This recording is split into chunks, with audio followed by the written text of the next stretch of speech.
semua teman-teman brand di Indonesia dan seluruh dunia. Gimana episode sebelumnya? Mudah-mudahan menarik ya, dan juga bisa memberikan kalian inspirasi dan motivasi. Nah, sekarang kita lanjut ke episode selanjutnya yang berjudul Brand Dulu dan Sekarang. Ada gambaran nggak kira-kira brand dulu dan sekarang kayak apa? Tapi sebelum kita bahas nih antara bedanya brand dulu dan sekarang, gimana kalau aku boleh ya meminta teman-teman untuk di-like videonya, di-share ke teman-teman, dan juga di-subscribe channel dari YouTube ini. Dan kalau punya pertanyaan, punya komentar, punya juga mungkin unek-unek mau diutarakan, tulis di kolom komen. Nanti kita reply komennya. Dan kalau misalnya pertanyaannya ada dalam satu tema, siapa tahu bisa jadi IG live tuh. Jangan lupa juga untuk follow Instagramnya Brand Adventure Indonesia biar gak ketinggalan topik-topik menarik dan juga diskusi-diskusi yang bisa memberikan ilmu tentang brand buat Anda, teman-teman, dan lebih banyak brand lokal lagi. Oke, sudah siap untuk tema berikutnya? Siap ya? Mulai 1, 2, 3, go!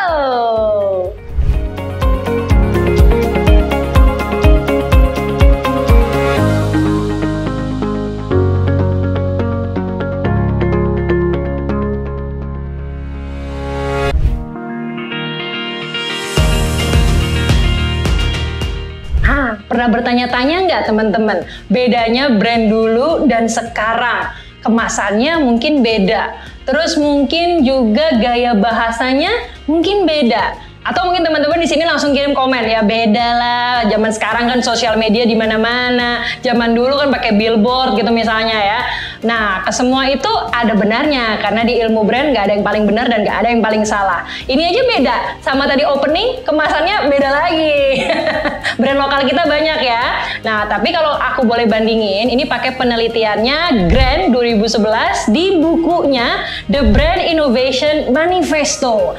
Nah, kita ke bagian yang lawas-lawas dulu ya, brand zaman dulu. Sayangnya ini nggak ada spesifik tahunnya yang dimaksud dulu itu seperti apa. Tapi mungkin penjelasan ini bisa memberikan gambaran kira-kira nih tahun berapa nih brand-brand zaman dulu ini.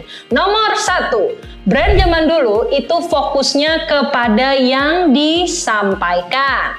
Jadi dia lebih fokus nih, kayak misalnya kita lihat iklan-iklan pada zaman dulu ya. Dia lebih fokus kepada iklannya. Dia mau menyampaikan kepada konsumen bahwa produknya berkualitas, harganya, promonya, tempat belinya. Pokoknya 4P yang aku kasih tahu di episode sebelumnya itu dimasukin tuh. Karena dia mau fokus untuk jualan. Lalu yang kedua, brand zaman dulu itu lebih statik, jadi nggak organik.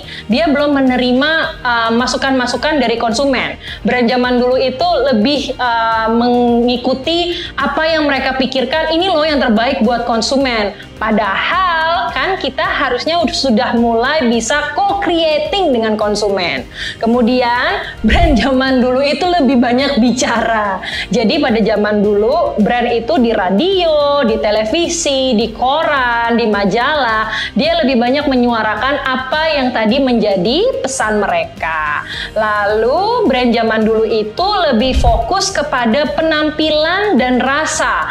Jadi dia lebih fokus untuk menciptakan kemasan yang cantik, yang menarik, terus juga rasa-rasa dari produk, juga pengalaman dari yang namanya jasa, itu dia lebih fokus ke sana. Kemudian brand zaman dulu itu ternyata lebih sederhana. Saya setuju banget. Kenapa? Karena pada zaman dulu itu brand belum punya channel yang memungkinkan terjadi komunikasi dua arah antara si brand dengan konsumennya. Kalau sekarang kan udah ada ya, kayak kita misalnya beli sesuatu, kita seneng taruh di Instagram, brandnya bisa ikuti obrolan itu. Kalau kita sebel, kita taruh di Twitter gitu ya, brandnya bisa masuk tuh ke thread brand yang lagi disebelin misalnya. Jadi terjadi komunikasi dua arah. Tapi kalau brand zaman dulu cenderung dia lebih sederhana gitu ya. Kemudian fokus kepada touch point dari brand, itu brand zaman dulu. Nah, yang terakhir, poin terakhir perbedaan brand zaman dulu.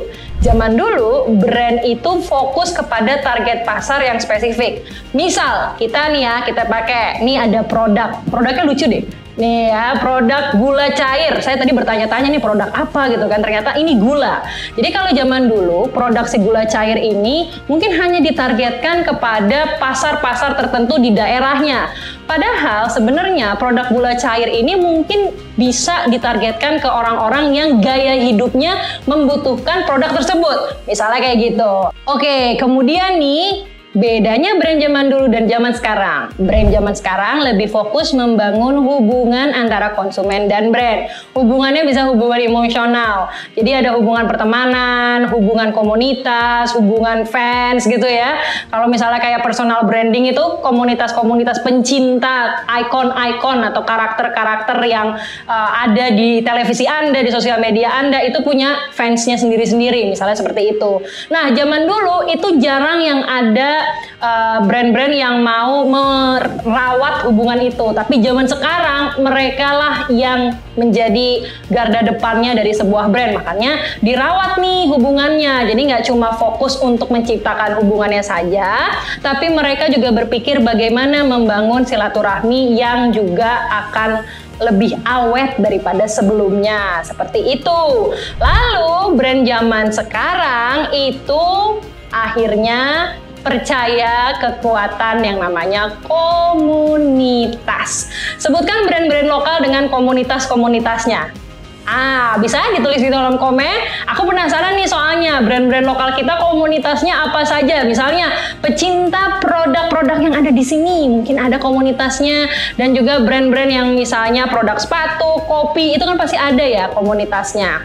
Nah, kenapa brand zaman sekarang itu lebih fokus kepada komunitas? Karena balik lagi ke masalah hubungan antara konsumen dengan brand. Komunitas punya manfaat yang sangat luar biasa kepada brand. Nomor satu, di komunitas itu yang namanya brand, dia bisa punya fans-fansnya atau teman-temannya yang bisa menolong mereka apabila ada hal-hal yang mereka menjadikan masalah gitu ya. Di komunitas itu juga brand-brandnya bisa diberikan masukan untuk hal inovasi, kreasi menjadi tetap relevan, dan juga komunitas itu membantu membangun cerita brand menjadi lebih menarik lagi. Nah, tapi jangan dilupa kalau sudah punya komunitas harus dijaga dan dirawat. Seperti itu teman-teman. Kira-kira menurut teman-teman perbedaan antara brand lokal zaman dulu sama brand lokal zaman sekarang yang paling ketara banget apa ya? Boleh ditulis di kolom komen. Gimana? Oke, kalau brand zaman sekarang dan zaman dulu, kita coba bayangkan ya, kalau zaman sekarang dan zaman dulu nanti untuk brand lokal seperti apa. Terima kasih sudah menonton episode kali ini. Nah, buat teman-teman yang mungkin penasaran episode selanjutnya, jangan lupa untuk pantengin lagi di YouTube channel yang sama nih, yang ini nih, video episode selanjutnya. Mungkin kita akan bahas tentang brand zaman dinosaurus dengan brand zaman metaverse seperti apa. Enggak. Nanti banyak topik-topik lainnya lah ya. Nah, jangan lupa nanti buat teman-teman yang pengen komen-komen, yang punya pertanyaan atau punya saran dan kritik, bisa juga ditulis di kolom komen. Oke? Dan jangan lupa untuk follow terus Instagramnya Brand Adventure Indonesia untuk tahu informasi-informasi menarik tentang brand lokal kita. Oke, bertemu lagi minggu depan. Stay healthy, stay happy. Bye-bye.